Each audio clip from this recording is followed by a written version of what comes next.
கூட நிக்குது அவ பாதம்.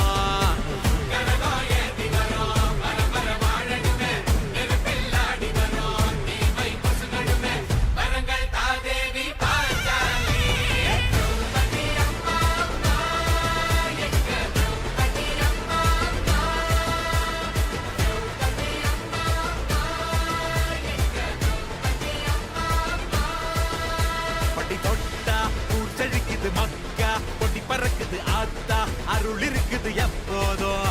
களை கட்ட காத்திருக்குது கூட்டம் சேர்ந்திருக்குது காத்தா கூட நிக்குது அவ பாதம்.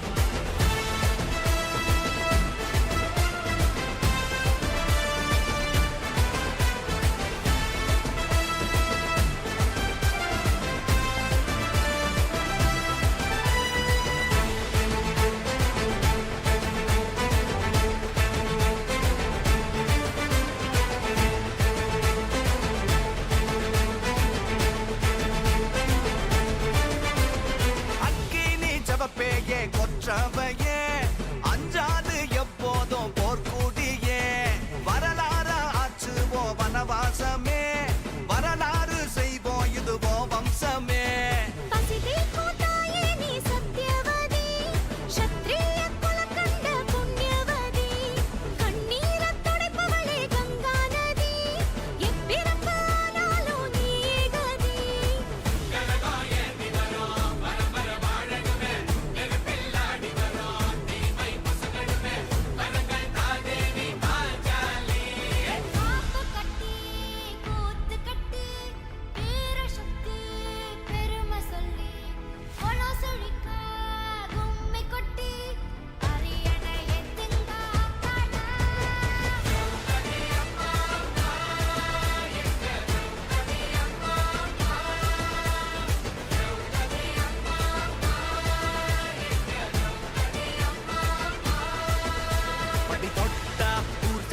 மக்கா பொடி பறக்குது ஆத்தா அருள் இருக்குது எப்போதும். களை கட்ட காத்திருக்குது கூட்டம் சேர்ந்திருக்குது காத்தா கூட நிக்குது அவ பாதம்.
மக்கா பொடி பறக்குது ஆத்தா அருள் இருக்குது எப்போதும். களை கட்ட காத்திருக்குது கூட்டம் சேர்ந்திருக்குது காத்தா கூட நிக்குது அவ பாதம்.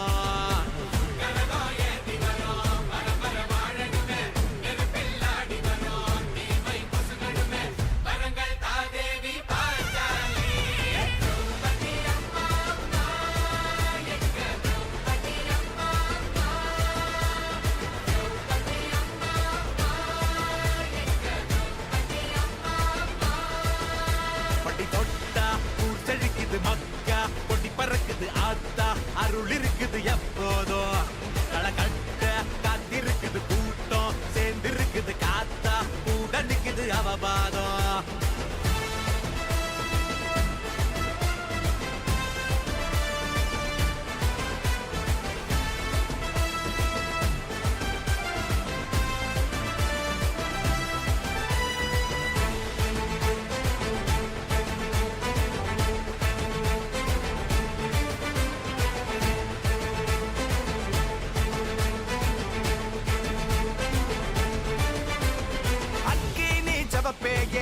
கொற்றவையே அஞ்சாது எப்போதும் போர்க்குடியே வரலாற ஆச்சுவோ வனவாசமே வரலாறு செய்வோம் இதுவோ வம்சமே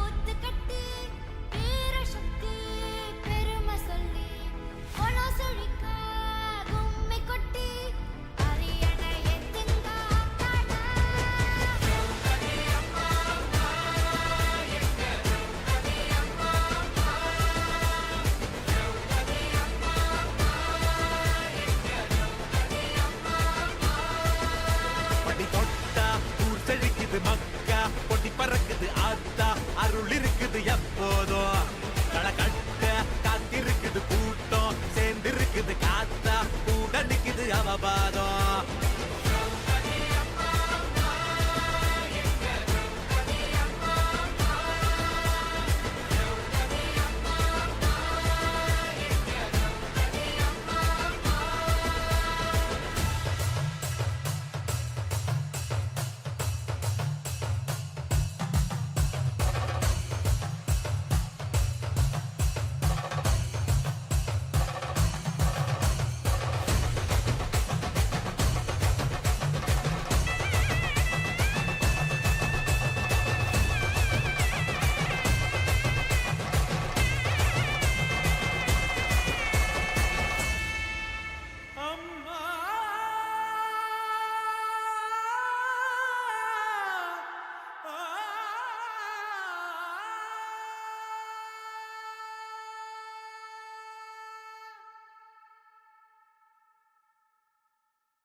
மக்கா பொட்டி பறக்குது ஆத்தா அருள் இருக்குது எப்போதும் களை கட்ட காத்திருக்குது கூட்டம் சேர்ந்திருக்குது காத்தா கூட நிக்குது அவபாதம்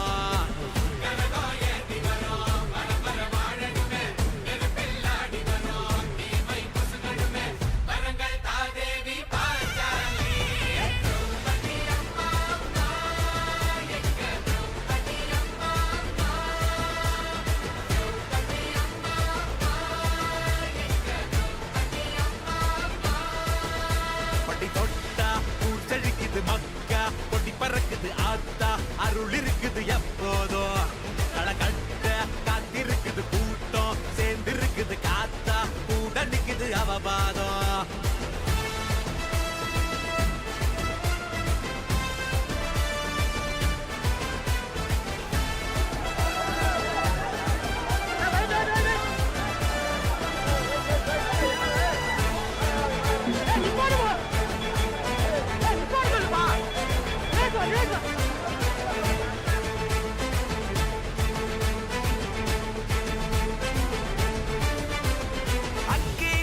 பேயே கொற்றவையே அஞ்சாது எப்போதும் போர்க்குடியே வரலாற ஆச்சுவோ வனவாசமே வரலாறு செய்வோம் இதுவோ வம்சமே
பட்டி தொட்டா ஊர் செழிக்குது மக்கா கொடி பறக்குது ஆத்தா அருள் இருக்குது எப்போதும் களை கட்ட காத்திருக்குது கூட்டம் சேர்ந்திருக்குது காத்தா கூட நிக்குது அவ பாதம்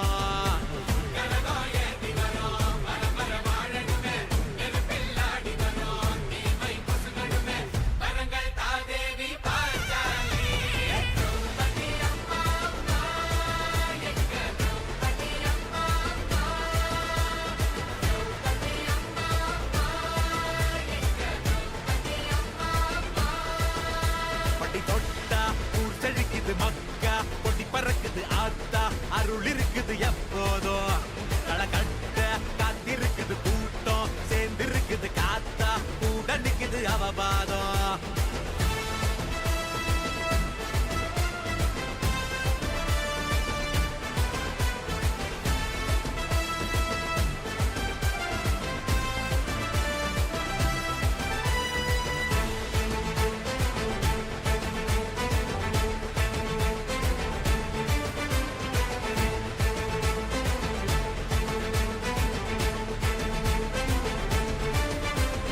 அக்கினி ஜபப்பேயே கொற்றவையே அஞ்சாது எப்போதும் போர்க்குடியே வரலாற ஆச்சுவோம் வனவாசமே வரலாறு செய்வோம் இதுவோ வம்சமே பசிதீர்க்கோ தாயே நீ சத்யவதி க்ஷத்ரிய குலக்கண்ட புண்ணியவதி கண்ணீரத் துடைப்பவளே கங்கா நதி எப்பிறப்பு ஆனாலும் நீயே கதி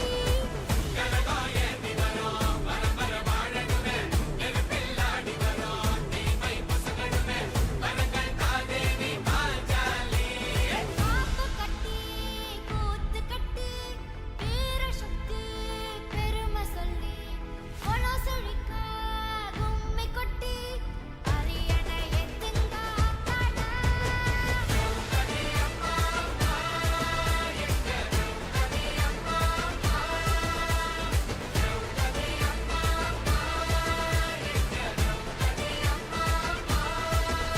பட்டி தொட்டா ஊர் செழிக்குது மக்கா கொடி பறக்குது ஆத்தா அருள் இருக்குது எப்போதும் களை கட்ட காத்திருக்குது கூட்டம் சேர்ந்திருக்குது காத்தா கூட நிக்குது அவ பாதம்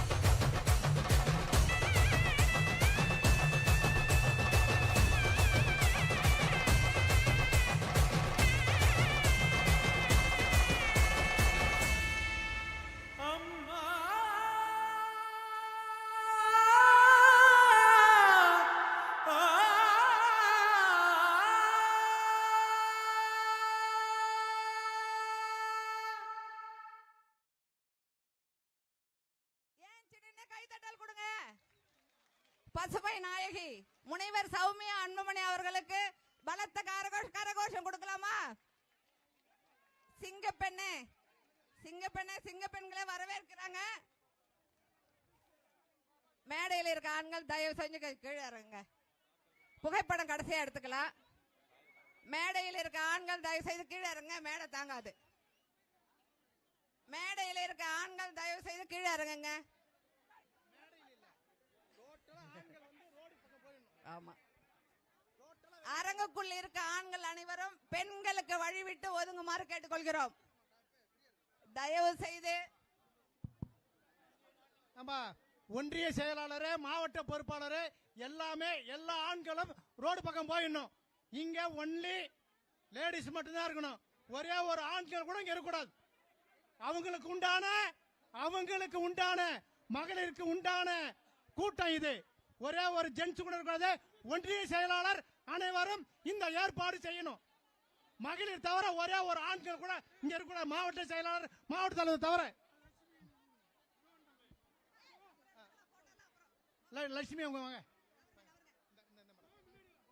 கொஞ்சம் இடம் விட்டு தள்ளி நில்லுங்க. மகளிர் கொஞ்சம் தள்ளி நில்லுங்கம்மா. அண்ணியை விட்டு கொஞ்சம் தள்ளி நில்லுங்க. அண்ணியை விட்டு தள்ளி நில்லுங்க. அவங்களுக்கு வழி விட்டு தள்ளி நில்லுங்க.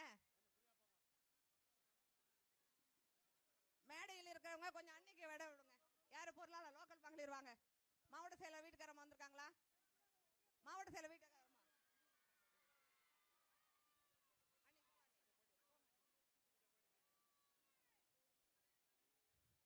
பலத்த கரகோஷம் செய்யலாமே. அன்னையார் அவருக்கு பலத்த கரகோஷம் செய்யலாம்.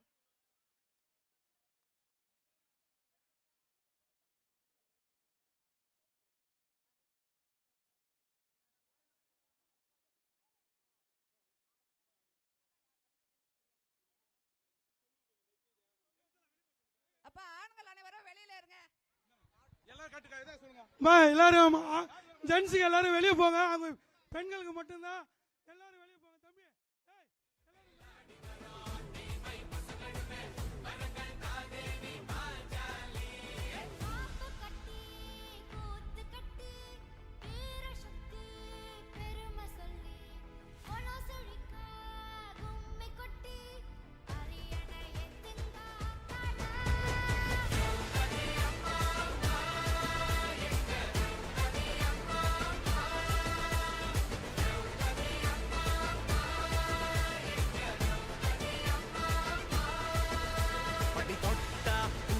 தம்பி மக்கா பொடி பறக்குது ஆத்தா, அருள் இருக்குது எப்போதும். களக்கட்ட காத்திருக்குது கூட்டம், சேர்ந்திருக்குது காத்தா, கூட நிக்குது அவபாதம்.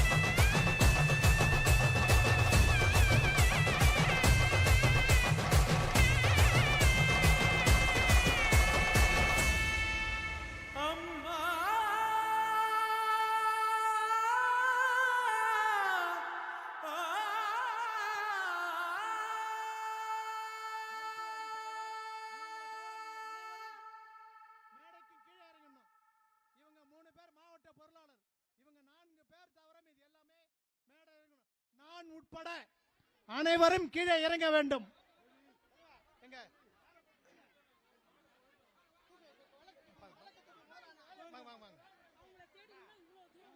கொஞ்சம் ஜென்ஸ் எல்லாம் பாங்க. ஐயனாரே அனுப்பு அனுப்பு அனுப்பு.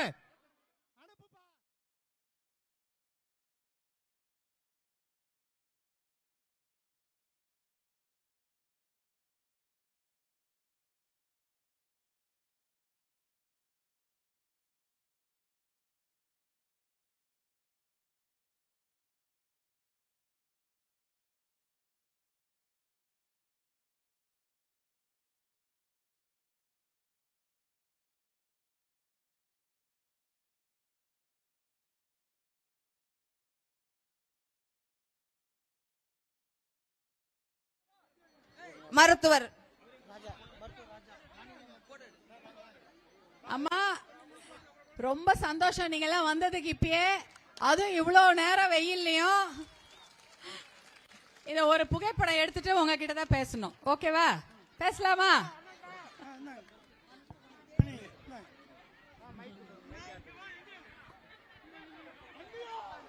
அன்னியார் அன்னியார் அன்னியார் அன்னியார் இந்திய நாட்டின் பசுமை புரட்சி தலைவி அன்னியார்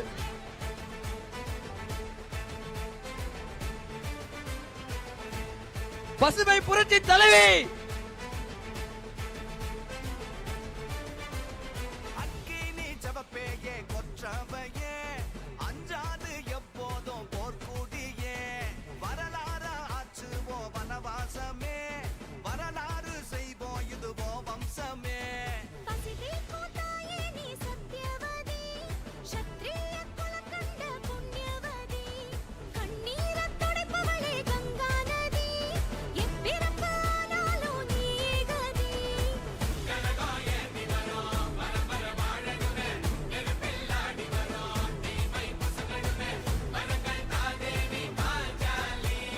காப்பு கட்டி கூத்து கட்டி வீரசக்தி பெருமை சொல்லி குலம் செழிக்க கும்மி கொட்டி அரியணை எத்துங்க ஆத்தாட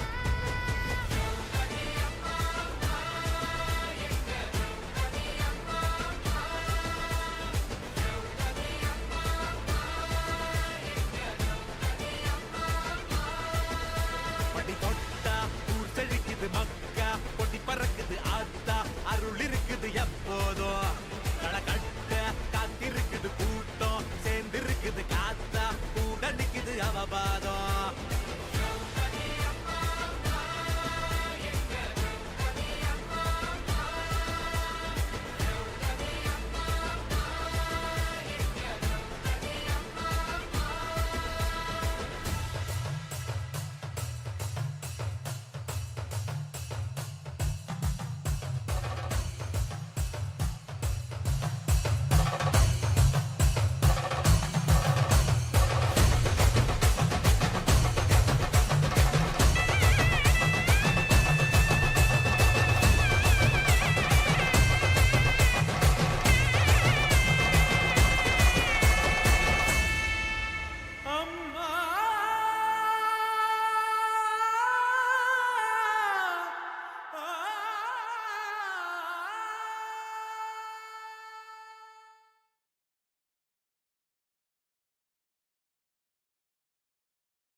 மேடையில் இருக்கவங்க தயவு செய்து இறங்க.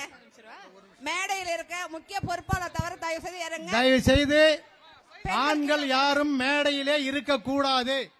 தயவு செய்து ஆண்கள் அனைத்து பொறுப்பாளரும் கீழே இறங்குமாறு அன்போடு கேட்டுக்கொள்கிறேன். ஸ்கிரீனை தாண்டி மகளிர் தவிர இது யாரும் இருக்கக்கூடாது. அனைவருக்கும் இனிய மதிய வணக்கம். காலையிலே வந்துட்டீங்களாமா? ஸ்கிரீனை விட்டு நம்ம உட்காரு. எந்த ஊர்ல?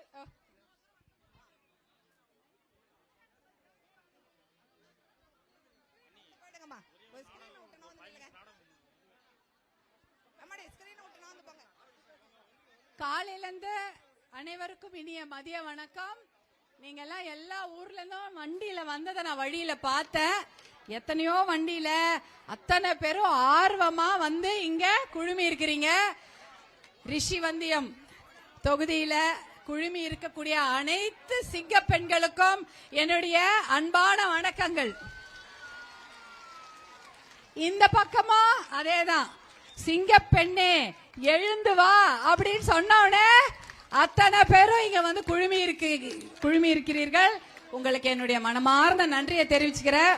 ஏன்னா இந்த பகுதியில ஒரு இவ்வளவு பெரிய, அதுவும் இன்னைக்கு என்ன நாள், புதன்கிழமை, பள்ளிக்கூடத்துல குழந்தைங்களை ஸ்கூல்ல விட்டுட்டு இருக்கிற வேலையெல்லாம் சனி ஞாயிறுனா நமக்கு கொஞ்சம் வீட்டுல வேலை கம்மியா இருக்கும் இல்லையா? தை அமாவாசைனா வேலை இருக்குமா? பொங்கல் வேலை இருக்குதா எல்லாருக்கும்? அடுத்த வாரம் பொங்கல் வேலை ஆரம்பிக்கணுமா?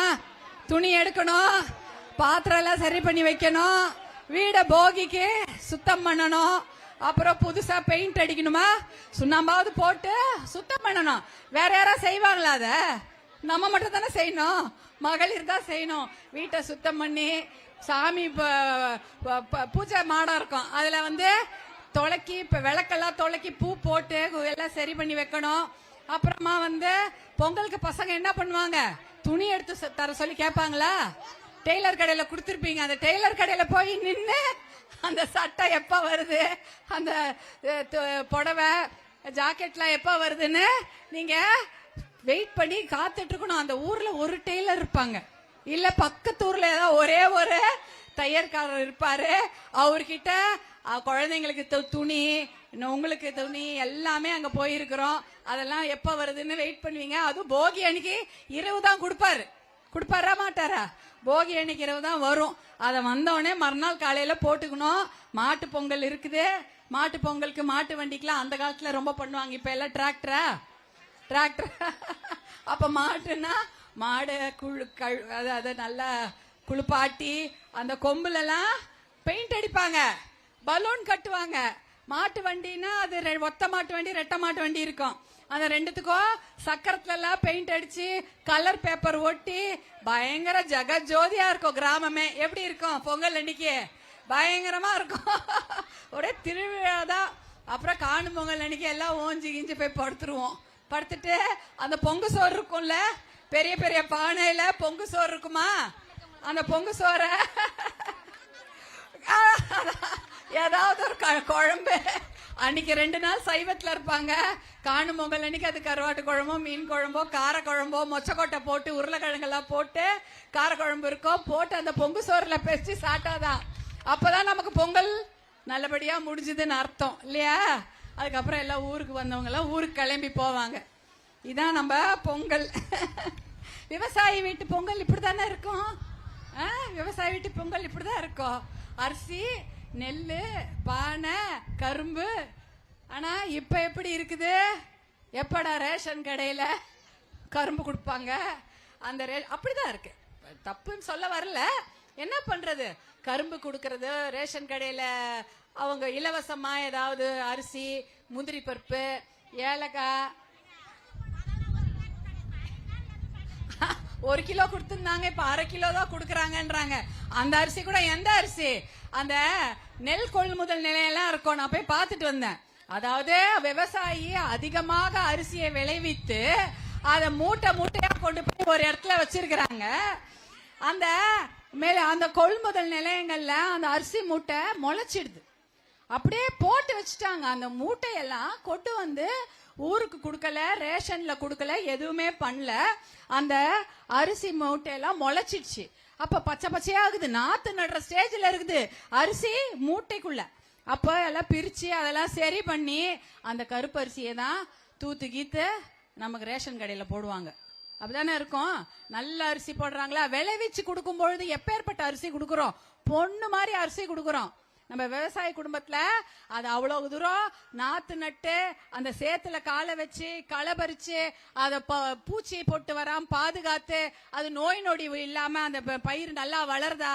அது மழை பெய்யுதான் பயப்படுவோம். ஐயோ மழை பெஞ்சா அந்த கதிர் அப்படியே சாஞ்சிருமே, வெயில் அடிச்சா கதிர் அப்படியே வாடிடுமேன்னு பயப்படுவோம். எதுவுமே இல்லாம ஒழுங்கா வந்ததுன்னா அந்த மகசூல் அறுவடை எடுத்துட்டு போயிட்டு போட்டு வச்சா அதை புழு பூக்க வச்சு அதை நாத்து மாதிரி முளைக்க வச்சு அதை சுத்தம் பண்ணி அனுப்புறாங்க. பொண்ணு மாதிரி கொடுக்கற அரிசிய நமக்கு கொடுக்கும் போது அது அப்படியே கலர், அது நிறம் மங்கி அதுல இருக்கிற சத்தெல்லாம் போய் அப்புறம் தான் ரேஷன் கடைக்கு வருது. இதுதான் இப்படிதான் ரேஷன் கடையில அரிசி எல்லாம் கொடுத்து ஏமாத்துறது. ஆனா நல்ல அரிசி தான் நம்ம கொடுக்கறோம். இது ஒரு பக்கம் இருக்கட்டும். நான் இந்த தமிழக மகளிர் உரிமை மீட்பு பயணம் அப்படின்ற நிகழ்ச்சியை தொடங்கி ஒரு 10 ஊருக்கு போயிட்டு வந்தேன். இன்றைக்கு ரிஷிவந்தியத்துல உங்களை எல்லாம் பார்ப்பதற்காக வந்திருக்கின்றேன். அந்த 10 ஊர்ல போகும்போதும் நிறைய விஷயம் என்ன கேட்டாங்க.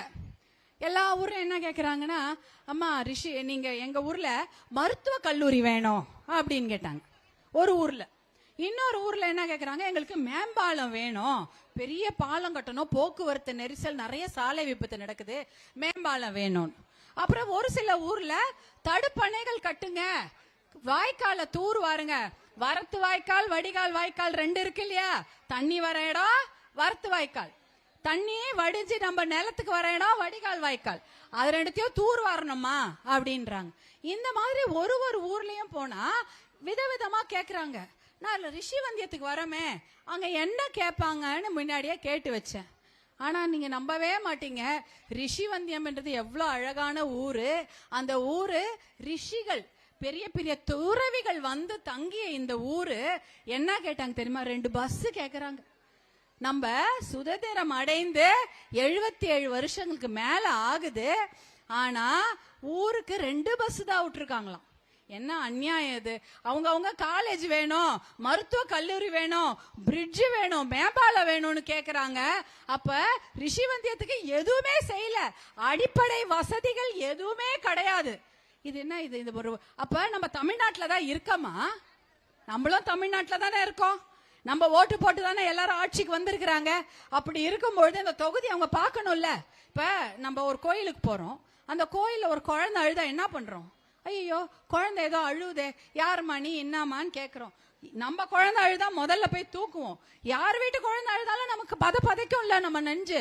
ஐயோ என்னமோ குழந்தை அழுதே, என்னாச்சோ, அப்பா அம்மா எங்க? அப்புறம் பக்கத்துல யாரா வருவாங்க, அவங்க குழந்தைய கூட்டு போவாங்க.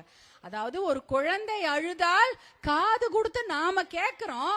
நாம இங்க கேட்டுன்னு இருக்கிறோம், எங்களுக்கு தெரு வேணும், பள்ளிக்கூடம் வேணும், மருத்துவ வசதி வேணும், பேருந்து வேணும்னு கேக்குறோம். அது அவங்க காதுல கேட்கலையா? சென்னையில அவங்க காதுல விழலையா நம்ம கேக்குறது?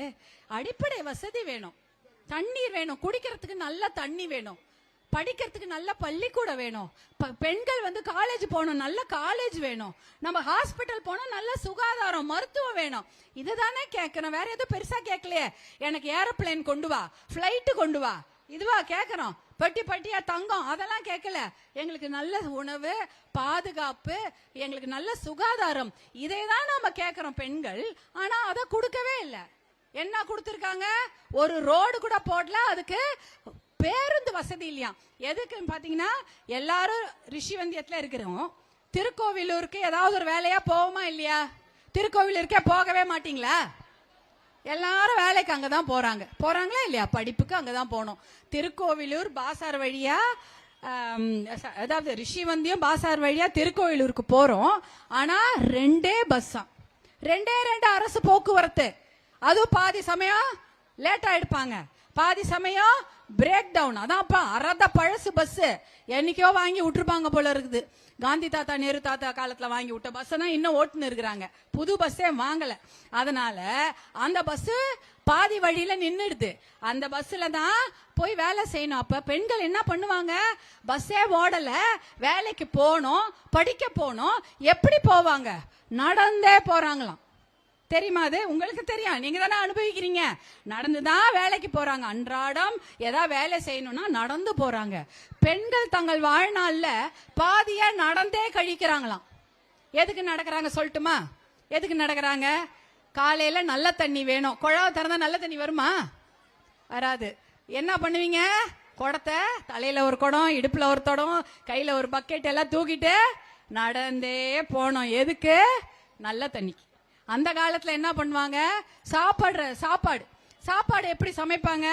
இப்ப எல்லாம் சிலிண்டர் இருக்கு. அந்த காலத்துல அடுப்பு, விறகு, காட்டுல போய் விறகோ சுள்ளி பொறுக்கிட்டு வரணும். அதுக்கு எங்க போனோம்? நடந்தே போனோம். நடந்தே போய் நடந்தே தான் வீட்டுக்கு திரும்பி வரணும்.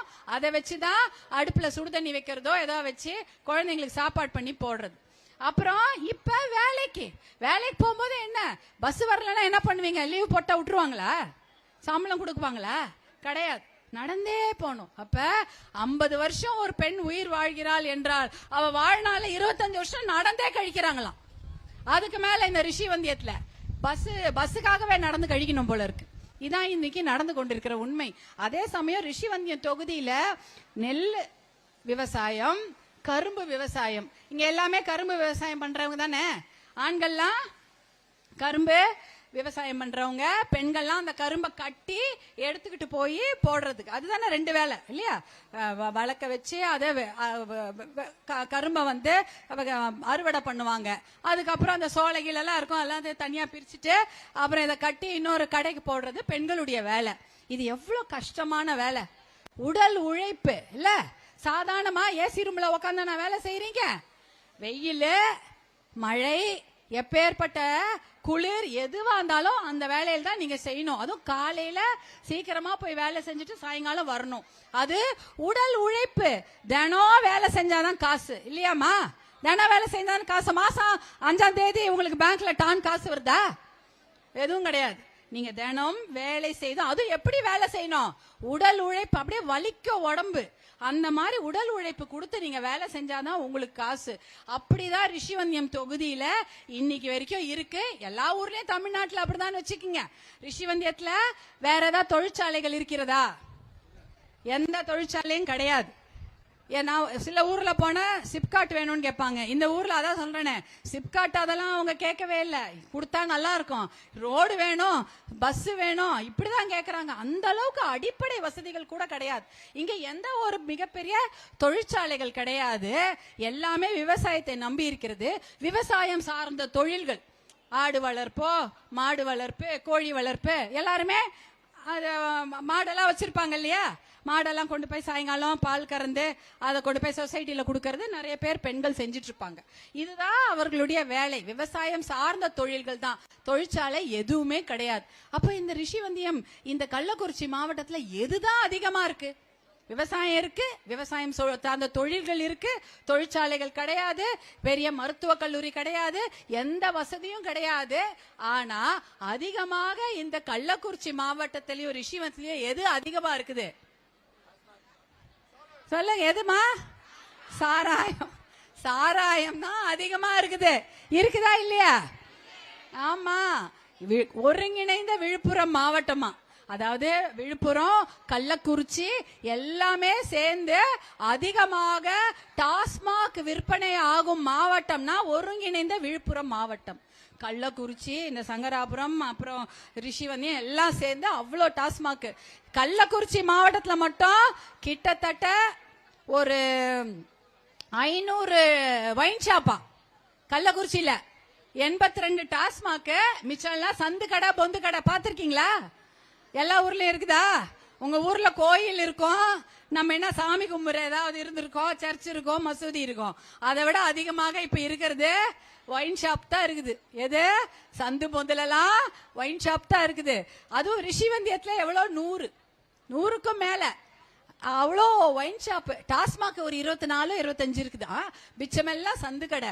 எவ்வளவு தெரியுமா? நம்ம ரிஷிவந்தியத்திலயும் கள்ளக்குறிச்சி மாவட்டத்துல எல்லாம் இந்த நம்ம மக்கள், ஆண் மக்கள் குடிக்கிறாங்க 200 கோடி ரூபாய். 200 கோடி ரூபாய். 200 ரூபாய் இல்லாம நம்ம கஷ்டப்பட்டு இருக்கிறோம். இங்க 200 கோடி ரூபாய் இந்த மாவட்டத்துல மட்டும். அதுவும் வெறும் டாஸ்மாக்ல. அதுவே வேற கள்ளச்சாராயமாக இருந்தால் அதனுடைய விலை எவ்வளோ? கள்ளச்சாராயம் எவ்வளவு சாப்பிடுறாங்க தெரியுமா நம்மளுடைய ஆண் மக்கள்? கள்ளக்குறிச்சியில மட்டும் 1000 கோடி ரூபாய். 1000 கோடியை எழுதுனா கூட எவ்வளவு ஜீரோ நமக்கே தெரியாது, அவ்வளோ ரூபாய். அப்ப வீட்டுல இவங்க என்ன பண்றாங்க? விவசாயம் தான், தொழிற்சாலை கிடையாது, பெரிய சம்பளம் கிடையாது. என்ன? கரும்பு வெட்டினா கூலி, இல்லையா நெல்லு அறுவடை பண்ணா கூலி. இந்த காசுல எப்படிதான் 1000 கோடி வருது? எனக்கே ஆச்சரியமா இருக்குது. எனக்கு எப்படி நான் நினைக்கிறேன் தெரியுமா? இப்ப மாசம் மாசம் மகளிர் உரிமை தொகை வருது, அவங்களுக்குலாம் வருது, நல்லா கொடுத்திருப்பாங்க. 1000 ரூபாய் மகளிர் உரிமை தொகை எல்லாருக்கும் வந்து சேர்ந்திருக்கும். அது எங்கேருந்து வந்தது நினைக்கிறீங்க? உங்க காசு தான். எங்க இருந்து வருது? உங்க காசு தான். உங்களுடைய ஜேபில இருந்து வரல, நேரா டாஸ்மாக்ல இருந்து தான் வருது. நீங்க நம்ம வீட்ல இருந்து நீங்க பத்திரமா பசங்களுக்கு ஸ்கூல் ஃபீஸ் கட்டணும் அப்படின்னு எடுத்து ஒழிச்சு வச்சிருப்பீங்க, இல்ல அடுத்த மாசம் சீட்டு கட்டலான்னு எடுத்து வச்சிருப்பீங்க. அந்த காசுல இருந்து காசை எடுத்துட்டு போய் எப்படி வருதுன்னு கேக்குறீங்க? பொழுது வரைக்கும் கரும்பு வெட்டுவாங்க, வெயில்ல சாயந்தரம் ஆனா கோட்டரால இருப்பாங்க, கொண்டாட்டி காசு சேர்த்து குடிச்சிட்டு வராங்க. என்ன கதை பேசுறீங்க? ஐயோ, பொண்டாட்டி காசையும் சேர்த்து காலையில கரும்பு காட்டுல இருப்பாங்களா, சாயங்காலம் டாஸ்மாக்ல இருப்பாங்க, பொண்டாட்டி காசையும் சேர்த்து குடிச்சிட்டு வருவாங்க. நான் தான் சொல்றேன், அவங்களுக்கு அதுதான், அவங்களுக்கு என்ன பண்றாங்க, டாஸ்மாக்ல கொண்டு போய் கொடுத்த அந்த 1000 ரூபாய் தான் உங்களுக்கு திருப்பி 1000 ரூபாய் மகளிர் உரிமை தொகையாக வருகிறது. இந்த தீபாவளி பொங்கலுக்கு என்ன கொடுக்கறாங்க? 3000 ரூபாய். ஏன் போன வருஷம் கொடுக்கல? எலெக்ஷன் வரல. அதுக்கு முந்தின வருஷம் ஏன் 3000 ரூபாய் கொடுக்கல? எலெக்ஷன் வரல. ஏன் இந்த வருஷம் 3000 ரூபாய் பொங்கல் பரிசு உங்களுக்கு? எலெக்ஷன் வருது. அதான் எலெக்ஷன் வருது. அந்த 3000 ரூபாய் உங்களுக்கு, உங்களுடைய பணம். தயவு செய்து யோசிக்க வேணாம். அந்த 3000 ரூபாய் 3 நாட்களில் திரும்பி டாஸ்மாகுக்கே போயிடும். ஏன் 3 நாள் 4 நாள் பொங்கல் வருதா இல்லையா? என்ன வருது? போகி லீவு, தைப்பொங்கல் லீவு, விடுமுறை, அப்புறம் மாட்டு பொங்கல் விடுமுறை, காணும் பொங்கல் விடுமுறை. எதுக்கு விடுமுறை? பள்ளிக்கூடத்துக்கு தான் விடுமுறை. டாஸ்மாக்கு விடுமுறை எல்லாம் கிடையாது. முழுக்க திறந்து வச்சிருப்பாங்க. இவங்க உங்களுக்கு கொடுக்கற ஒரு வீட்டுக்கு கொடுக்கற அந்த 3000 ரூபாவும் 3 நாள்ல காலி. அது நேரா டாஸ்மாக் தான் போகுது. உங்களுக்கு நீங்க நினைச்சிருப்பீங்க மனக்கோட்டை, 3000 ரூபாய் வந்துருச்சு, நான் பக்கத்து வீட்டுல வாங்கின கடன் அடைச்சிடணும், 3000 ரூபாய் இருக்குது, அந்த பள்ளிக்கூடத்துல பஸ் ஃபீஸ கொடுத்துடலாம். பசங்களுக்கு பஸ்ல போகுது இல்ல, ஸ்கூல் காலேஜுக்கு போகும்போது எதுல போகும்? பஸ் ஒண்ணு போகும். இங்க பிரைவேட்ல தான் பஸ் இருக்குது. பிரைவேட் காலேஜ் ஏதோ புண்ணியம் வாங்க, இங்க பக்கத்துல வந்து பிரைவேட்ல அந்த தனியார் கல்லூரிகள் திறந்து வச்சு அவங்க ஸ்கூலுக்கும் பள்ளிக்கூடத்துக்கும் கல்லூரிக்கும் பஸ் விடுறதுனால தான் படிக்க முடியுது. இதுதான் கவர்மெண்ட் பஸ் எங்கேயுமே கிடையாது. அதனால அந்த பஸ்ஸுக்கு மாசம் ஒரு 1000 ரூபாய் கட்டணும் தானே நீங்க நினைச்சிருப்பீங்க. சரி, இந்த ஜனவரி, பிப்ரவரி, மார்ச் 3 மாதமும் சேர்த்து இந்த 3000 ரூபாவை நம் பிள்ளைகளுடைய பேருந்து பயணத்திற்கு சேர்த்து வைக்கலாம்னு வச்சிருப்பீங்க. கனவிலே கூட நினைக்காதீங்க. முடிஞ்சா ஒழிச்சு வைங்க.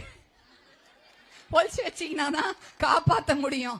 இல்லை, யாரை நம்பியும் ஒழிச்சு வைக்காதீங்க. நீங்க மட்டும் தெரியாம ஒழிச்சு வைக்கணும். இல்லைன்னா ஒண்ணுமே பண்ண முடியாது. எடுத்துன்னு போய் குடிச்சிடுவாங்க. அப்படியே குடிக்கலன்னா எனக்கு சாயங்காலம் நிக்க முடியாது, அப்படி இப்படின்ற மாதிரி அவங்க சொல்ல ஆரம்பிச்சிருவாங்க.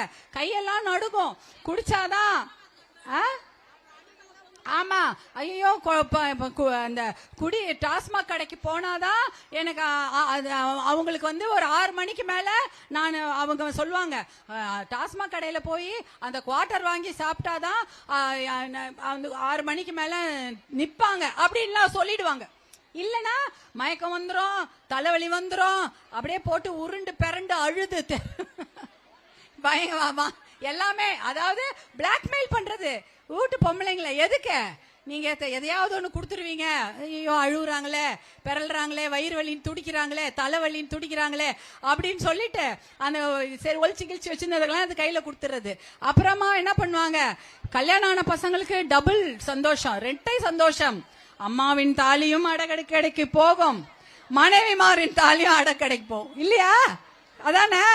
அம்மா தாலி என்ன? அம்மா கொடுங்கம்மா, ஐயோ இன்னைக்கு அப்படி இப்படின்னு அண்டா குண்டாலாம் போயிட்டு இருக்கோம். ஏற்கனவே எங்கேயோ இருக்கும், நம்ம வீட்டுல இருக்காது. ஆனா அந்த கழுத்துல போட்டிருப்போம் பாருங்க, அதுவே இது கொடுக்காதீங்க. இன்னைக்கு அதோட விலை எவ்வளோ? 1/4 பவுன் தங்கன்னா கூட 25,000, 1/2 பவுன் தங்கன்னா 50,000 ரூபாய். அதை எடுத்துன்னு போயிட்டு டாஸ்மாக் கடையே வாங்கி வந்துருவாங்க இல்ல. அதனால ஜாக்கிரதையா இருங்க. இந்த பிளாக்மெயிலுக்கெல்லாம் ஒன்னும் நீங்க கஷ்டப்பட வேணாம். ஏன்னா கள்ளச்சாராயம் இந்த மாவட்டத்துல அதிகம் அப்படின்னு நம்ம கேள்விப்பட்டோம். ஒரு கடந்த வருடம் எல்லாருக்கும் தெரியும். ஆமா ஆமா, கள்ளக்குறிச்சி மாவட்டத்துல கடந்த வருடம் 68 பேர் கிட்ட உயிரை இழந்தாங்க. ஏன்னா கள்ளக்குறிச்சி மாவட்டத்துல கள்ளச்சாராயம் குடிச்சு நிறைய பேர் உயிரை இழந்துட்டாங்க. அந்த கள்ளச்சாராயம் எங்க காய்ச்சுறாங்கன்னா இந்த கல்வராயன் மலையில தான் காய்ச்சறதா சொல்றாங்க.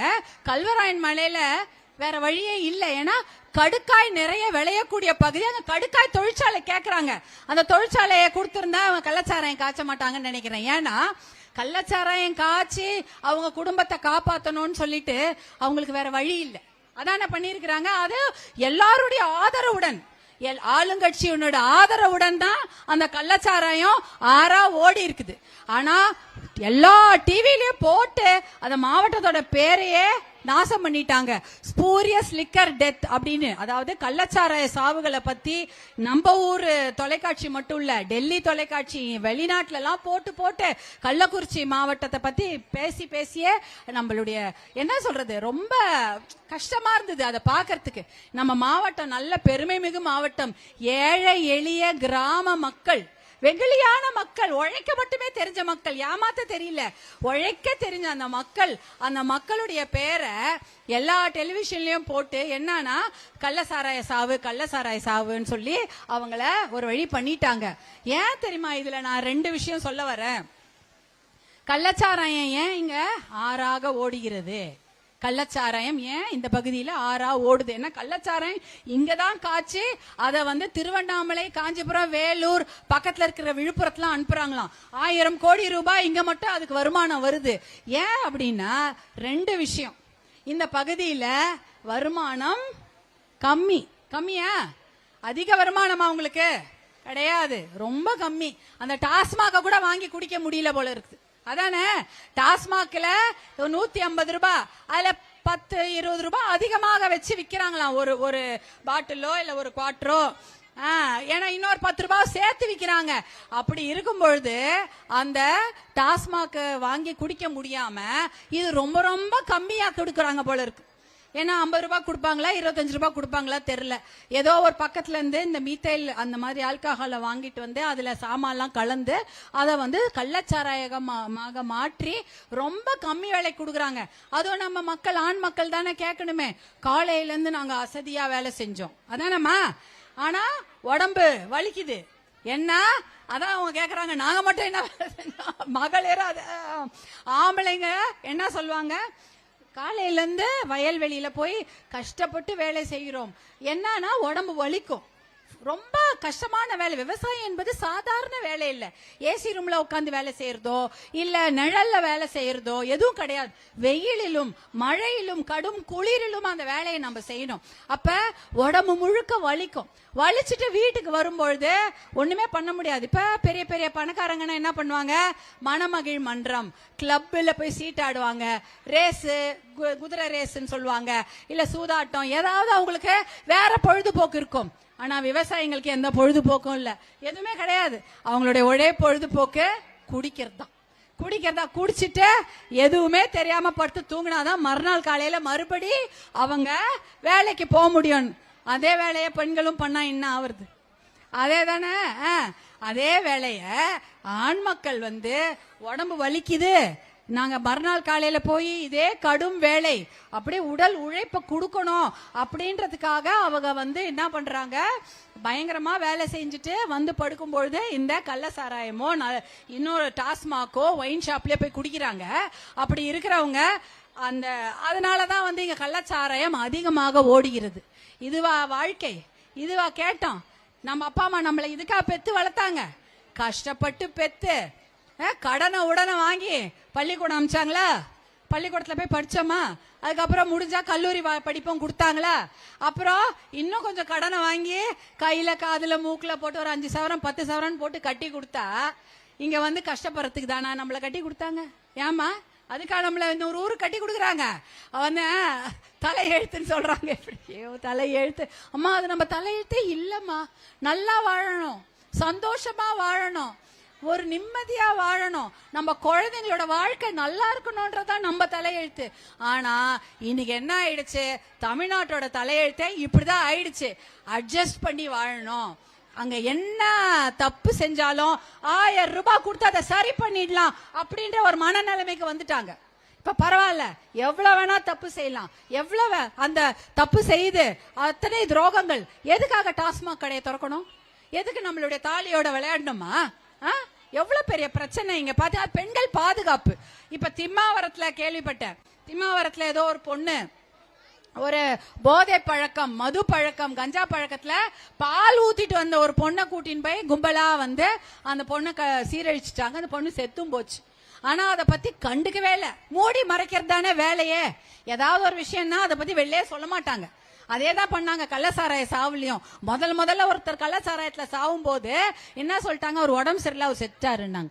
முன்னாடியே அது கள்ளசாராயத்துலதான் செத்தாங்கன்னு தெரிஞ்சிருந்தா அந்த மிச்சம் 67 பேர்ல ஒரு 10 பேரையாவது காப்பாத்திருக்கலாம். சீக்கிரமா வந்து அவங்க அட்மிட் ஆயிருப்பாங்க ஆஸ்பத்திரியில. ஆனா அதை விட்டுட்டாங்க. அதே போலதான் இந்த பொண்ணுடைய மர்டர். இந்த பொண்ணு வந்து பாலியல் வன்கொடுமை செய்து திம்மாவரத்துல அந்த பொண்ணை வந்து கொலை பண்ணிட்டாங்க. அதை பத்தி யாருமே கண்டுக்கல, மறைச்சிட்டாங்க. அப்புறம் மருத்துவர் அன்புமணி அவங்க அண்ணன் தான் அதுக்கு அறிக்கை மேல அறிக்கை கொடுத்தாரு. கொடுத்துதான் அப்புறம் அந்த குற்றவாளியை கைது செய்யறாங்க.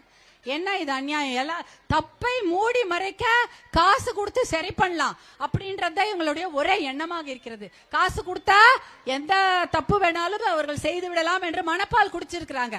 அதனாலதான் அவ்வளவு தைரியமா இருக்கிறாங்க இல்லையா? ஏன்னா எலெக்ஷன் போது என்ன பண்ணுவாங்க? 500 ரூபாவை கொடுப்பாங்க, 1000 ரூபாய் கொடுப்பாங்க, இல்ல ஏதாவது பாத்திரம் கொடுப்பாங்க. இப்பயே நான் கேள்விப்படுறேன் ஒரு மாவட்டத்துல பாத்திரம் எல்லாம் வந்து இறங்கிடுச்சான் எலெக்ஷனுக்கு முன்னாடியே பாத்திரம் எல்லாம் கொடுக்கறதுக்கு. ஏன்னா பாத்திரத்தை வாங்கிட்டு அவங்களுக்கு ஏத்த மாதிரி ஓட்டு போட்டுட்டா என்னாவோ இன்னும் 100 கடையை திறப்பாங்க. நம்ம கையாலேயே நம்ம குழந்தைங்களுக்கு நல்ல நல்ல வாழ்க்கையை வாழணும்னு தானே நம்ம வந்து இவங்களை தேர்ந்தெடுக்கிறோம். இன்னைக்கு தப்பான எப்படி சொல்ற தவறான ஆட்களுக்கு நீங்க வாக்களிச்சீங்கன்னா உங்க பிள்ளையோட தலையெழுத்தை நீங்களே மாத்தி எழுதுறீங்கன்னு தான் அர்த்தம். ஏன்னா குடிக்கடையை இன்னும் திறந்து விடுவாங்க. இந்த கடைகளை மூடி விடுவேன் தான் வாக்குறுதி கொடுத்தாங்க, ஆனா மூடலையே. படிப்படியாக குறைச்சிருவேன் வாக்குறுதி கொடுத்தாங்க, குறைக்கலையே. அப்ப குடிக்கடை வருமானம் அதிகமா அதுலதான் வருது. காசு தானே முக்கியம். அப்ப நீங்களே சொல்றீங்க காசு தான் முக்கியம், ஆனா குழந்தைங்களோட உயிர் முக்கியம் இல்ல அப்படின்றாங்க இல்லையா? குழந்தைங்களோட உயிரோ இல்ல பெண்களுடைய தாலியோ அந்த வீட்டு குடும்ப தலைவனுடைய உயிர் பத்தி அக்கறையே கிடையாது அப்படின்றதுதான் இந்த அரசாங்கத்துடைய ஒரே நோக்கம். காசு வந்தா போதும். அப்புறம் எதுக்கு 9.5 லட்சம் ரூபாய் கடன் வாங்குனீங்கன்னு தான் எனக்கு தெரியல. 9.5 லட்சம் கோடி ரூபாய் கடனை வாங்கியிருக்காங்கப்பா. கடன் வாங்கியிருக்காங்க தமிழ்நாட்டுல. நம்ம ஊருக்கு ஒரு ஒரு ரோடு போடல, பஸ் விடல, அதெல்லாம் எதுவுமே செய்யவில்லை. ஆனால் 9.5 லட்சம் கோடி ரூபாயை கடன் வாங்கி இந்த தமிழ்நாட்டை நடத்துறாங்களாம். ஏற்கனவே 70,000 கோடி ரூபாய் டாஸ்மாக் வருமானம், சந்து பொந்து கடையில 70,000 கோடி ரூபாய், அதே போல கள்ளச்சாராயத்துல ஒரு 1000 கோடி ரூபாய். இவ்வளவு காசும் எங்க போகுது தெரியல. அதுக்கு மேல இவ்வளவு கடன். இந்த கடன்லாம் யார் அடைக்கிறது? யார் அடைக்க போறாங்க? அவங்கள அடைக்க போறாங்க? அதெல்லாம் நம்ம மக்களான நம்ம தலையில் தான். ஒருத்தர் தலை மேலையும் 1,20,000 ரூபாய் கடன். இன்னைக்கு உட்கார்ந்துருக்கவங்க எல்லார் மேலயும் 1,20,000 ரூபாய் கடன் இருக்கு. நீங்க நினைக்கலாம் அரசாங்கம் தானே கடன் வாங்குச்சு, நம்ம ஏன் அதை அடைக்கணும்? இல்ல. எப்படி தெரியுமா வசூலிப்பாங்க? பால் விலை ஏறும், ஏறிச்சா அப்புறம் அந்த மின்சார கட்டணம் உயரும், அதுவும் ஏறும். அடுத்தது போக்குவரத்து கட்டணம் ஏறும். எல்லாமே விலை ஏறிடுமா. வீட்டு வாடகையில இருந்து எல்லாமே ஏறும். இது மூலமா தான் கடனை வசூலிப்பாங்க. அவங்க உங்களுக்கு தெரியவே தெரியாது. என்ன நினைச்சிட்டு இருப்பீங்க? அரசாங்கம் ஏதோ கடன் வாங்கிடுச்சு, நம்மளா அடைக்க போறோம், அரசாங்கம் அடைச்சு. அரசாங்கம் எப்படி அடைக்கும்? அவங்க ஜோபில இருந்து எடுத்து கொடுப்பாங்க. நீங்க கட்டுற வரி பணத்துல இருந்து தான் அந்த கடனை அரைப்பாங்க. அந்த வரி பணத்தை எப்படி வசூலிப்பாங்க? பால், பேருந்து, அப்புறம் வந்து மின்சார கட்டணம், இப்படிதான் வசூலிக்கிறது. விலைவாசி ஏறிடும், எல்லா விலைவாசியும் ஏறிடும். சாதாரணமா இன்னைக்கு ஏதாவது ஒரு சாமா ஒரு 1000 ரூபாயில நீங்க வாங்க வேண்டிய சாமான் 10,000 ரூபாய்க்கு விற்கும். அதுதான் இன்னைக்கு நடந்து கொண்டு இருக்கிறது. இதையெல்லாம் ஒழிக்கணும்னா முதல்ல எதை தமிழ்நாட்டை விட்டு ஒழிக்க வேண்டும்? மதுவும் போதை, கஞ்சா பழக்கம். கஞ்சா பழக்கம் தெரியுமா? இருக்குதா? எல்லா ஊர்லயும் இருக்குது. எல்லா பள்ளிக்கூடத்திலயும் பக்கத்துல விக்கிறாங்க, கல்லூரியில விக்கிறாங்க. எதுக்கு விக்கிறாங்க? நம்ம குழந்தைங்க மயக்கத்திலேயே இருக்க வேண்டும் என்பதற்காக இந்த போதையும் மதுவையும் கஞ்சாவையும் கொடுத்து ஓட்டு வாங்குறதுக்காக விக்கிறாங்க. அதனால இதெல்லாம் வந்து தூக்கி எரிஞ்சிடணும். உங்களுக்கு தேவையானது எது? இந்த குடிக்கடையை மூடுவேன் என்று சொன்னது யார்? ஒரே ஒருத்தர் தான் இனி வரைக்கும் சொல்லிட்டு இருக்கிறாரு. நம்ம பாட்டாளி மக்கள் கட்சி ஆட்சிக்கு வந்தால் முதல்ல மூடுவது ஒயின் ஷாப் தான் சொல்லியிருக்காரு. தெரியுமா? அது தெரியும் தானே உங்களுக்கு? அப்ப ஒயின் ஷாப்பை மூடணுமா திறந்து வைக்கணுமா? மூடணும். அதை செய்யக்கூடிய ஒரே தலைவர் உங்க அண்ணன் அன்புமணி அவர்கள் தான். அதனால நீங்க தங்கைகளான நீங்கள்லாம் என்ன பண்ணணும்? உங்களுடைய அண்ணன் அன்புமணி பின்னால் தான் நீங்கள் இருக்க வேண்டும். அப்படி இருந்தீங்கன்னா தான் ஒயின் ஷாப்பை நம்மளால மூட முடியும். ஒயின் ஷாப்பை மூடினாதான் நம்ம குழந்தைங்க வாழ்க்கை நல்லா இருக்கும். வேற எப்படி இப்ப நல்லா இருக்கும் சொல்லுங்க? தொழிற்சாலை கேட்டு பார்த்தோம் கொடுக்கல, ஒரு காலேஜ் கேட்டு பார்த்தோம் கொடுக்கல, ஆஸ்பத்திரி கேட்டு பார்த்தோம் கொடுக்கல. ஆனா இன்னொரு விஷயம், நீங்க எல்லாம் ஆஸ்பத்திரி கேக்குறீங்க, நல்ல ஆஸ்பத்திரி வேணும், திருக்கோயிலூர்ல தான் போறீங்கன்னு கேள்விப்பட்டேன். ஆனா உங்க வீடு தேடி ஆஸ்பத்திரி அனுப்பிச்சது யாரு? மருத்துவர் அன்புமணி. என்ன ஆஸ்பத்திரி? அதுக்கு பேர் என்ன? 108 ஆம்புலன்ஸ். ஆம்புலன்ஸ் பத்தி தெரியும்ல உங்க எல்லாருக்கும். கொஞ்ச நாளுக்கு முன்னாடி ஆம்புலன்ஸ்லாம் வீட்டுக்குலாம் வராது. நீங்க போன் போடணும், காசு கட்டணும், அப்பதான் ஆம்புலன்ஸ் அனுப்புவாங்க. இப்ப ஒரே ஒரு போன் இலவசமாக, ஒரே ஒரு போன் 108 நீங்க போட்டா உங்க வீடு தேடி ஆம்புலன்ஸ் வருது. இதை கொண்டு வந்தவர் யார்? மருத்துவர் அன்புமணி தான். இவங்களுக்கே அதே தெரியாது. நீங்க யாரும் கேட்கல. நீங்க கேட்காத நிறைய விஷயங்கள். என்னது? உங்களுடைய சுகாதாரம். உங்களுக்கு பிரசவ வலினா என் தங்கச்சிங்க எங்க போவாங்க? என் பிரசவ வலினா எங்க வீட்டுல இருக்கிற பொண்ணுங்கெல்லாம் என்ன பண்ணுவாங்க? கஷ்டப்பட்டு என்ன ஏதாவது ஆயிடுச்சுன்னா என்ன பண்றது? பிரசவத்திலேயே நிறைய தமிழ்நாடுல பொறுத்த வரைக்கும் கிட்டத்தட்ட 65,000 குழந்தைகள் 108 ஆம்புலன்ஸ்ல பிறந்திருக்காங்க. அப்ப யோசிச்சு பாருங்க, தமிழ்நாட்டுல 108 ஆம்புலன்ஸ் 65,000 குழந்தைங்க பிறந்தாங்கன்னா அந்த குழந்தைகளும் காப்பாற்றப்பட்டிருக்கிறார்கள், அதை பிரசவம் செய்த தாய்மார்களும் அங்க காப்பாற்றப்பட்டிருக்கிறாங்க இல்லையா? அதாவது அதுதான் நீங்க பார்க்கணும். இந்த மாதிரி நல்ல திட்டங்கள்லாம் மருத்துவர் அன்புமணி அவங்க வச்சிருக்கிறாங்க. உங்களுக்காக கொண்டு வந்த திட்டம். ஆஸ்பத்திரிக்கு போறீங்க, ஒரு ஊசி எடுத்து உங்களுக்கு போடுறாங்க. ஒரு ஊசி தானே, ஒரு ஊசி எடுத்து இன்னொருத்தருக்கு போட முடியுமா? ஆனா அப்பெல்லாம் அப்படிதான் பண்ணுவாங்க. அந்த காலத்துல அரசு மருத்துவமனையில ஒரு ஊசி எடுத்தா ஒரு 10 பேர் இல்ல 20 பேர் 30 பேருக்கு சுத்தல்ல கழுவி போடுவாங்க. ஆனா இப்ப அப்படி கிடையாது. ஒரு முறை அந்த ஊசியை பயன்படுத்தினா அதை தூக்கி போட்டுடணும், இன்னொருத்தருக்கு போட முடியாது. இப்போ ஒரு குழந்தைக்கு ஒரு மலேரியா இருக்குது, ஒருத்தருக்கு இல்ல எய்ட்ஸ் இருக்குது, அந்த அவருக்கு போட்ட ஊசி எடுத்து நம்ம குழந்தைக்கு போட்டா என்ன ஆகுமா?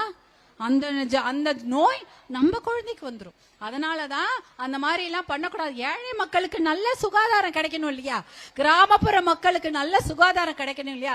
ரிஷிவந்திய மக்கள் முழுக்க குக்கிராமம் தான் இருக்குது, அவங்களுக்கு நல்ல மருத்துவ சேவை வேணும்னு தான் இந்த திட்டங்களை கொண்டு வந்தார். இனிமேல் தைரியமா ஆஸ்பத்திரியில போலாம், ஒரு ஊசி தான், அந்த ஊசி இன்னொருத்தருக்கு போட முடியாது. இந்த திட்டத்தை கொண்டு வந்தவர் உங்களுடைய அண்ணன் மருத்துவர் அன்புமணி தான் அதை கொண்டு வர்றாரு. அவர் சுகாதாரத்துறை அமைச்சரா இருக்கும்போது நல்ல நல்ல திட்டங்களை எல்லாம் வச்சிருக்கிறாங்க. நீங்க செய்ய வேண்டியது, நீங்க எல்லாம் ஒற்றுமையாக இருக்க வேண்டும். அவங்க போடுற 1000 ரூபாய்க்கும் 3000 ரூபாய்க்கும் மறந்து போய் ஓட்டு போட்டீங்கன்னா திருப்பி ஒயின் ஷாப்பை திறந்து நம்ம குழந்தைங்களோட வாழ்க்கையோட விளையாடுவாங்க. பாவம், நம்ம பசங்க நல்லா படிக்கிறாங்க, அவங்களுக்கு நல்ல வேலை வேணும், அதுதான் நம்ம அவங்களுக்கு கொடுக்கணும். அவங்க வேலை கொடுத்தா நல்லா செய்ய போறாங்க. அவங்க ஏன் கடைக்கு போறாங்க? ஏன் காசு கள்ளச்சாராயத்துல போய் ஏன் குடிக்க போறாங்க? அதனால அவர்களுக்கு நல்ல வாழ்க்கையை கொடுக்க வேண்டும் என்றால் நீங்க மருத்துவர் அன்புமணி அவர்கள் பின்னால் நீங்கள் நிற்க வேண்டும் என்று உங்களை எல்லாம் வேண்டி விரும்பி கேட்டுக்கொள்கிறேன். ஞாபகம் இருக்குமா மருத்துவர் அன்புமணி? பார்த்திருக்கீங்களா? எங்க இருக்கிறாரு? இங்க போட்டோ இருக்கிறாரா? அதுதான். ஏன்னா இந்த ஊருக்கு அவர் நிறைய முறை வந்திருக்காரு. கள்ளச்சாராய சாவு நடந்துமோ முதல்ல அவரு தான் வந்தாருன்னு நினைக்கிறேன். வந்து இங்க எல்லாரையும் பார்த்துட்டு போனாங்க. எப்பயுமே இந்த பகுதிக்கு நாங்க வந்து கொண்டுதான் இருப்போம். உங்க வீட்டுல இருக்கக்கூடிய உங்க வீட்டு பொண்ணாதான் நானும் இன்னைக்கு வந்து உங்ககிட்ட பேசிட்டு இருக்கிறேன். எனக்கும் குழந்தைங்க இருக்கு, பேர குழந்தைங்க இருக்கு, அவங்க வாழ்க்கை நல்லா இருக்கணும். அதே போலதான் நம்ம குழந்தைங்களோட வாழ்க்கை, எங்க குட்டி குட்டி குழந்தைங்க எல்லாம் பார்க்கிறேன், அவங்க வாழ்க்கை நன்றாக இருக்க வேண்டும் என்பதற்காக தான் இவ்வளவு தூரம் பேசிட்டு இருக்கிறோம். வேற எதுவுமே கிடையாது. வேற என்ன வேணும்? நீங்க என்னைக்கும் சிரிச்சிட்டு இருக்கணும். இன்னைக்கு காலைல வந்தீங்க, பூ வச்சுக்கிட்டீங்களா? வளையல் வாங்கி போட்டுட்டீங்களா? நல்லா இருந்ததா? ஹாப்பியா சந்தோஷமா இருந்தீங்களா? அதுதான் வேணும். என்னைக்குமே அது உங்களுக்கு கிடைக்க வேண்டும். என்றைக்குமே நீங்கள் சந்தோஷமாக இருக்க வேண்டும், குழந்தை குட்டிங்களோட நல்லா இருக்க வேண்டும் என்பதற்காக தான் இந்த நிகழ்ச்சிகளை நடத்தி கொண்டிருக்கின்றோம். அதனால ஞாபகம் வைத்துக் கொள்ளுங்கள், கண்டிப்பாக இந்த டாஸ்மாக் ஒயின் ஷாப் மூடப்படும். அதே மருத்துவர் அன்புமணி அவர்களால் மட்டும்தான் முடியும் என்பதை கூறிக்கொண்டு நீங்க எல்லாம் அவரோட அன்புமணி அவர்களோட எப்பொழுதும் தோளோடு தோள் நிற்க வேண்டும். நானும் உங்களோட தான் இருக்கிறேன், உங்க கூட தான் இருப்பேன், என்னுடைய சகோதரிகளோட தான் நானும் இருப்பேன் என்று கூறிக்கொண்டு இந்த இவ்வளவு நேரம் இந்த பேச்ச பொறுமையா, இந்த வெயில் 2 மணி ஆயிடுச்சா? என்ன மணியோ 1:48. ஐயோ, சாப்பிட்டீங்களா? இல்ல இனிமேல் தானா? சரி, பதில் எல்லாமே உங்களுக்கு உணவு ஏற்பாடு செய்யப்பட்டிருக்கிறது. உங்களுக்கு எல்லாருக்கும் தெரியும். நீங்க இவ்வளவு சந்தோஷமா வந்தீங்க, நீங்க தான் சாப்பாடு போடுறீங்க. நெல்லு, கரும்பு, ஊருக்கெல்லாம் சாப்பாடு போடுறீங்க. நீங்க உங்களுக்கு சாப்பாடு போடாம அனுப்புவோமா? கண்டிப்பாக உங்களுக்கு எல்லாமே சாப்பாடுலாம் தயாரா வச்சிருக்கிறாங்க.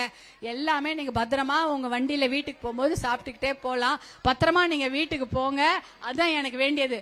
எப்பயுமே நான் கேட்பேன், மீட்டிங் முடிச்ச உடனே எல்லாரும் அவங்க ஊருக்கு போயிட்டாங்களான்னு. என்னோட அதிகமா அன்புமணி கேட்பாரு, ஏமா அவங்க எல்லாம் பஸ்லாம் வந்துச்சே, ஜாக்கிரதையா வீட்டுக்கு போய் சேர்ந்தாங்களான்னு ஃபாலோ பண்ணிட்டே இருப்பாரு. அப்புறம் எல்லாரும் சொல்லுவாங்க, மாவட்ட செயலாளர், ஒன்றிய செயலாளர், கிளை செயலாளர் எல்லாம் சொல்லுவாங்க, இல்ல இல்ல அவங்க எல்லா ஊருக்கு போயிட்டாங்க அப்படின்வாங்க. அதே போல எங்க மகளிர் நிர்வாகிகள் உங்களை எல்லாம் வந்து பார்க்கும்போது நிறைய உங்ககிட்ட பேசினாங்கல்ல, அந்த வீடியோ எல்லாம் எனக்கு அமிச்சாங்க.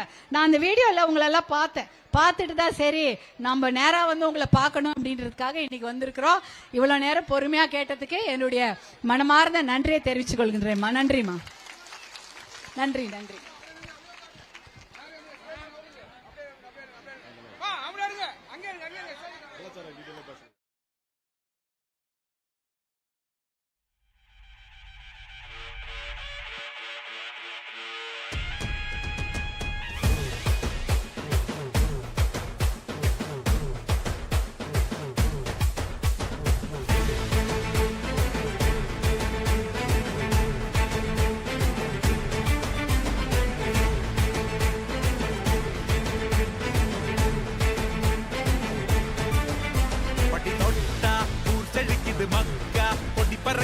ஆத்தா அருள் இருக்குது எப்போதும் களகட்ட